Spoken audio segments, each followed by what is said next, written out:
Здравствуйте, это программа «Диалог о вечном», и с вами я, Вадим Елфимов. У всех у нас сегодня по-особенному какое-то трогательное настроение. Оно как бы предвещает нечто светлое, доброе. Эти настроения, наверное, мы могли бы назвать предпасхальными.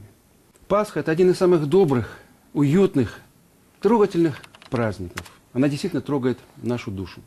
Почему так происходит много-много веков подряд? В чем же чудо Пасхи? Присоединяйтесь к нам на интернет-площадке Диалог Бай, а у нас в студии сегодня очень интересные и важные гости.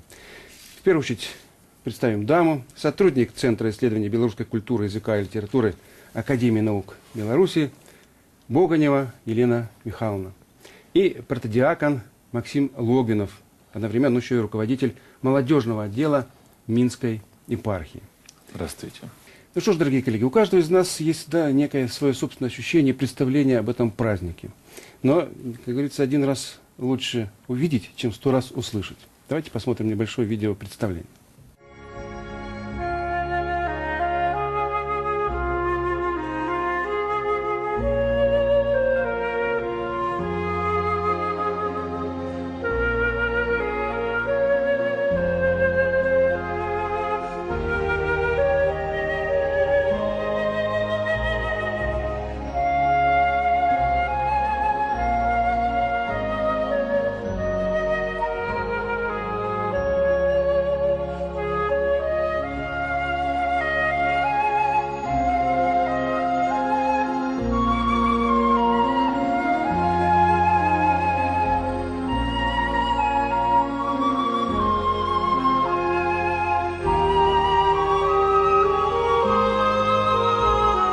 Ну, что лично для меня, да, Пасха.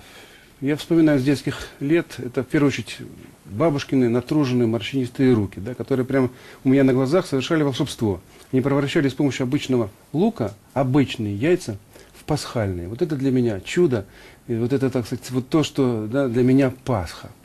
Прав ли я в этом, отец Максим? Конечно, у каждого, как вы сказали, ощущение Пасхи свое.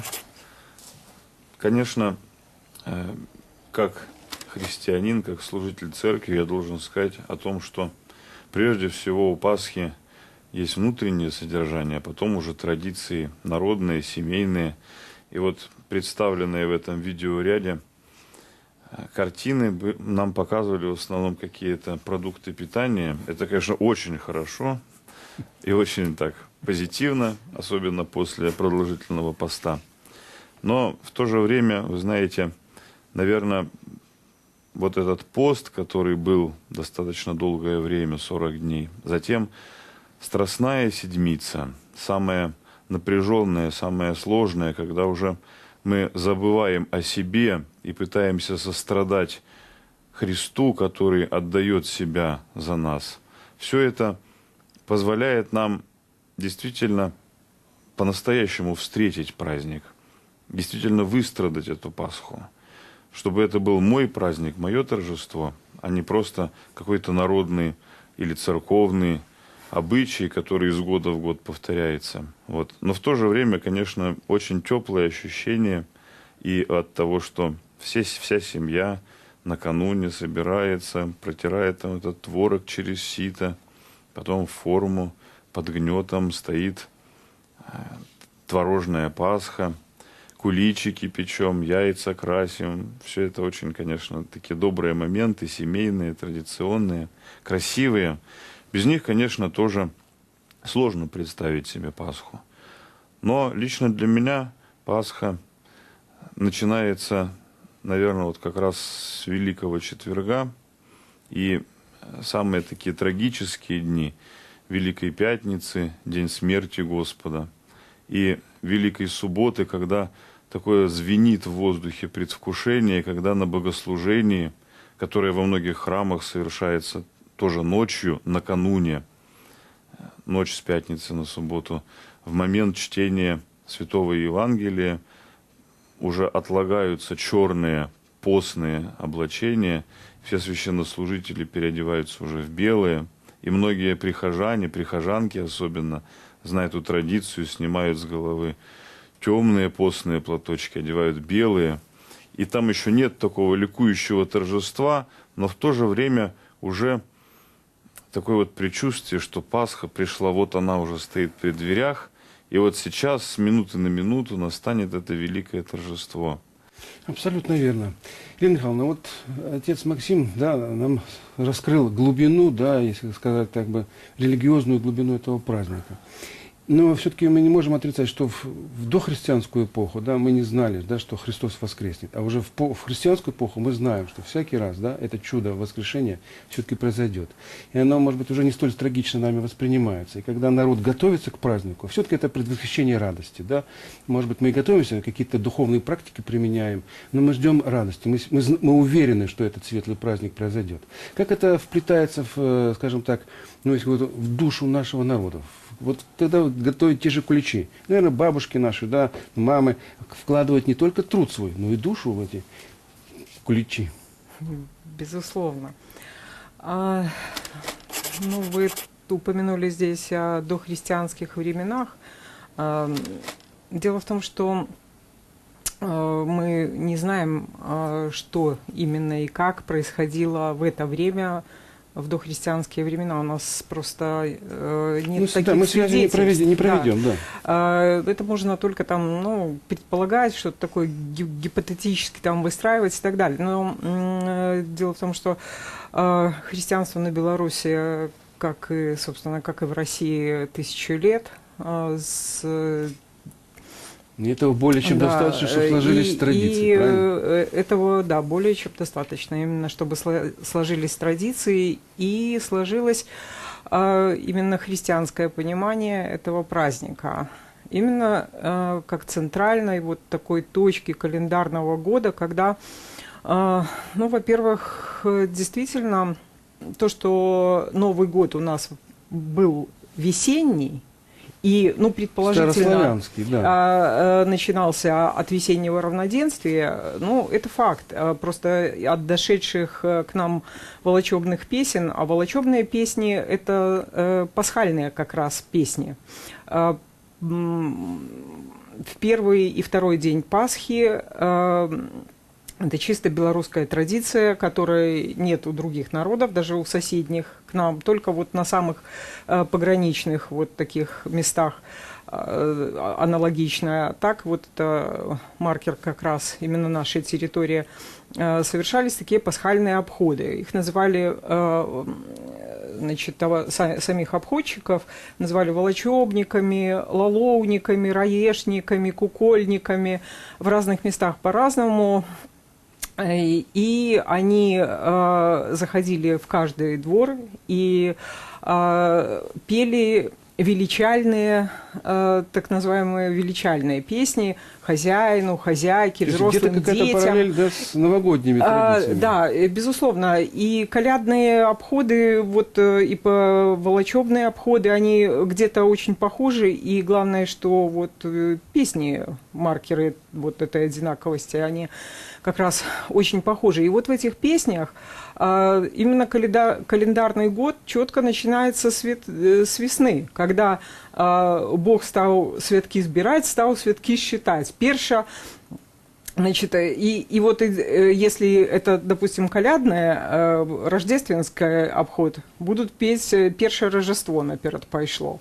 А если это пасхальная песня, то будет начинаться с весны, или с Евдокии, или «Свято величко узвеличила, Христа до локи спустила». Но само центральное вот понимание вот этого праздника, оно совершенно совпадает с тем, что говорил отец Максим. К нему именно готовились, его именно понимали как воскресение Христово. И его переживали каждый раз именно как воскресение через вот его через смерть и воскресение. Но мне кажется, в каком-то смысле это люди понимали и как свое собственное воскрешение, да, потому что Господь Бог спасал людей, да, Он давал возможность им верить в победу жизни над злом. Я хочу привести цитату из нашего блога. Вот пишет нам наш собеседник Алекс 236, такой у него код. Значит, пишет: Пасха – это символ веры каждого православного. Есть, конечно, люди, для которых этот праздник всего лишь традиция, но традиция добрая и светлая. В этом, наверное, и заключается суть Пасхи. То есть вот соединение, да, религиозного, да, содержания и традиции.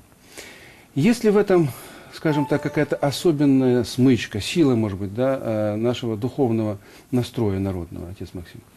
Вот соединение традиций и религиозных праздников. Вообще Алекс очень красиво пересказал апостола Павла в послании к Коринфянам, что Пасха – это символ веры.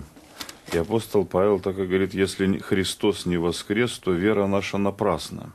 Что касается традиций, ну ведь, конечно, мы живем, наша жизнь наполнена, безусловно, какими-то традициями, которые передаются, рождаются.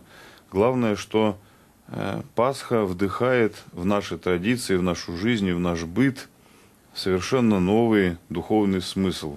И Пасха своим духовным содержанием оживотворяет наш быт, и наши традиции, и наше желание, наконец, ну и поесть, в конце концов, после долгого поста что-то вкусненького. Вот. Но мы... Не зря этот видеоряд мы все-таки Это показали. прекрасный видеоряд, конечно, да. Но мы тоже должны понимать, что первично, а что вторично в этом празднике. Ну вот как раз, да, есть такое понимание праздника, как бы синтез материального и духовного. И вот как раз в связи с этим есть у меня цитата из блога, Софья Петровна пишет. Пасха – главное событие года для православных христиан и самый большой православный праздник. Надо быть чистым душой, чтобы понимать его значение.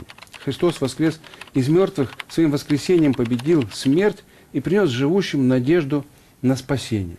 Вот, может быть, надежда на спасение – это начало Нового года, да? Но здесь Софья Петровна подчеркивает, что чистота души – обязательное условие того, чтобы мы правильно поняли, да, значение этого праздника. Насколько чисты помыслы, скажем, у наших современников в этот момент, Елена Михайловна, как вы считаете?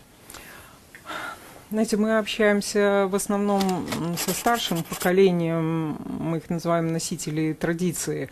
Притом, ну, это деревенские старики, как правило. Они должны передавать молодежи все это? Ну, собственно, это и происходит. Ну, и во всяком случае, они это усвоили именно устным способом от своих предков. Вот. И вот, ну, то, что о чистоте сказано, ну, это очень точно, конечно. Стремились очистить и душу, и тело. Ну, тело постом, потому что традиции, народные традиции постовые, они тоже были очень такие строгие и, ну, собственно, такие, как этого требует церковь. И, кроме того, в этот пост великий, ну, обязательно старались попасть на исповедь и на причастие для того, чтобы именно очистить душу и чтобы уже встретить Пасху с чистой душой. Традиции вот в этом смысле еще, конечно, были такие сильные Великого Четверга, то есть четверга Страстной недели. Значит, в разных местах это называлось страшная неделя, потому что страстная, или страстная же неделя, белая неделя. Белая, почему это потом скажу, в Брагинском районе красная, например, неделя и так далее. Так вот, ну, отец Максим может сказать насчет четверга, какое событие, подтвердить, какое событие именно, ну, действительно вспоминается в Великий Четверг, и люди старались, ну, если кто-то еще не успел, обязательно в Великий Четверг принять причастие, ну, исповедоваться. О старшем поколении, да? Да? О Я старшем скажу честно, поколении. вот по моим собственным наблюдениям, да, несколько возникает ощущение, по крайней мере, у меня вопрос возникает, да, не превалирует ли здесь именно традиция, да, вот просто необходимость, да, вместе со всеми совершать некий ритуал. А истинного понимания. Не, наверное, сейчас отец Максим не все ходят в этот день, да, скажем, на исповедальню. Вы знаете, сейчас вообще можно говорить о такой двоякой тенденции. С одной стороны, уменьшается значение традиционного прихода в церковь. Вот. И когда, как вот вы выразились, в силу какой-то традиции все идут и я иду, вот, уменьшается действительно. С другой стороны... То есть более осмысленно идут люди, да? Действительно, идут более осмысленно, это очень отрадно. И у нас увеличивается количество тех людей, которые причащаются. из года в год растет это число, вот, что действительно сознательно, очень осознанно в течение всего поста. Вот. А Великий Четверг – это, конечно, момент, который мы называем день рождения Божественной литургии, день Тайной Вечери, в которой Иисус Христос преломил хлеб с учениками и дал им через этот хлеб, через вино свои тело и кровь, которые Он готовился принести в жертву за все человечество. Поэтому в этот день как-то, конечно, особенно располагает к тому, чтобы прийти на исповедь и, конечно, главным образом на причастие. Ну вот здесь у нас есть еще одна цитата. Сергей пишет. «Для многих Пасха – это повод выпить и покушать крашеных яиц с куличами. А еще идти накануне ночью в церковь и ждать долгие часы, пока батюшка не проплывет мимо и не обрызгает святой водичкой вашу снедь». Вот здесь, как говорится, вот чисто механическая какая-то сторона вопроса. Но люди это делают и постепенно тоже, может быть, начнут приобщаться к смыслу этого праздника. То, что тянутся, то, что есть какое-то движение внутреннее, это, конечно, всегда прекрасно. Вот. И даже, может быть, если мы что-то делаем хорошее неосознанно, но от этого не перестает быть хорошим. Но, конечно, нужно сказать о том, что освящение пасхальной пищи во всех приходах совершается весь день Великой Субботы, вот, и потом весь день сам вот праздник Пасхи будет освящаться эта пасхальная пища. Поэтому не придется стоять ночью много часов во дворе и ждать, пока батюшка проплывет. Так что, уважаемый Сергей, учтите, есть возможность в любое время это... Дело в том, что вот эту вот пасхальную ночь как раз батюшка совершает служение, самое торжественное и самое красивое служение в году, и поэтому, конечно, приходится ждать. Если приходить только ради освящения пищи, то лучше это сделать несколько заранее, в течение всего дня Великой Субботы, или позже, в течение уже пасхального дня. Ну что ж, у меня есть еще одна цитата. Ангелина пишет. «На Западе больше празднуют Рождество. Пасха проходит там незаметно. Пасху нигде так не празднуют, как у нас, в Беларуси, России. Западное мышление рационально, для него понятно, родиться дано каждому. Отсюда Рождество, вспышка положительных эмоций. Иное дело, вот то, о чем мы начинали говорить, верить в чудо воскресения после тяжелых страданий и смерти». В этом смысле наша традиция, может быть, более какая-то прочувственная, можем мы так сказать, белорусская? Нет, если говорить о традиции, знаете, что католики, что православные одинаково верили именно в воскресение Христово и как бы торжествовали именно вот это именно не ставится под сомнение. Вопрос, насколько чувственно воспринимается сам акт празднования населения. Вот здесь говорят, что на Западе вроде бы Рождество более светлый праздник, а у нас Пасха какой-то особенный. У нас Пасха, конечно, ну и говорят, в принципе, сами люди, вот когда расспрашиваешь там о календаре, они говорят, что это самый главный, самый такой радостный, самый светлый праздник, это Пасха, конечно. Мы тут не ошибаемся, отец Максим? Конечно, нет. И те люди, которые говорят о календаре, они, безусловно, правы. Что ж, вот еще одна цитата. Алексей Сыса пишет. «Вадим, это уже, так сказать, ко мне, у вас не случайно возникает ассоциативный ряд Пасха, деревня, бабушка, куличи. Именно в деревне многие праздники, в том числе Пасха, до сих пор не утратили своей истинной сущности. Для деревенского жителя Пасха – это не ризы и не песнопение, но вера в жизнь, надежда на лучшее». Я абсолютно согласен с тем, что это вера в жизнь, надежда на лучшее. Но можем ли мы так разделять городских и сельских жителей? Я скажу честно, у меня были две бабушки. Одна была городская, другая деревенская. Но, как я сейчас вспоминаю, обе делали куличи, обе делали яички. Мне кажется, здесь разграничение нельзя делать между верой в жизнь и ризами и песнопениями, как это следует из послания этого автора. Потому что, конечно, именно и песнопениями, всеми христианскими, сугубо церковными традициями выражается эта вера.